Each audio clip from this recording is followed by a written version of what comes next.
Doctor, ఈ రోజుల్లో fatty liver చాలా కామన్ అయిపోయింది, అసలు వరీ అవసరం లేదు. నో అండి, ఫ్యాటీ లివర్ కామన్ అయిందని మనం అది చాలా క్యాజువల్గా కానివ్వండి నార్మలైజ్ చేయొద్దు. ఫ్యాటీ లివర్ మంచిది కాదు. We have to address it immediately. హాస్పిటల్కి ఫార్మసీస్కి మాత్రమే అది మంచిది, మనుషులకి పేషెంట్స్కి అది మంచిది కాదు. Just because it's become common, don't think it's a mandatory like your Aadhaar card. You should not have it. So common అయిపోయింది కాబట్టి ఎలా డిటెక్ట్ చేయొచ్చు, ఎలాంటి కేర్ తీసుకోవాలి? సో ఐ వుడ్ సజెస్ట్ అండి, get blood test and normal ultrasound done every 6 months.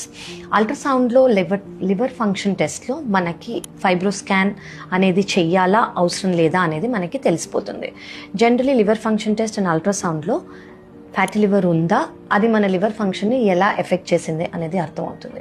దాని next step ఏంటంటే FibroScan. FibroScan అంటే ఏంటంటే లివర్లో ఎంత పర్సంటేజ్ ఆఫ్ ఫ్యాట్ ఉంది, దాన్ని మనం ట్రీట్ చేయాలా, ఎన్ని రోజులు ట్రీట్ చేయాలి, అది నెక్స్ట్ స్టేజ్ ఫైబ్రోసిస్కి వెళ్ళిందా, సిరోసిస్కి వెళ్ళిందా అనేది మనకి ఇమీడియట్గా, ఇదొక నాన్ ఇన్వేజివ్ ప్రొసీజర్, అంటే ఇన్వేజివ్ కాదు. Like an ultrasound with in 5 minutes మనకు తెలిసిపోతుంది. సో ఫ్యాటీ లివర్ ఉందా లేదా అనేది మీ liver function test and ultrasound every 6 months చేసుకొని మీరు మమ్మల్ని కన్సల్ట్ చేస్తే we will do something called as a fibroscan. అందులో మనకి అర్థమైపోతుంది.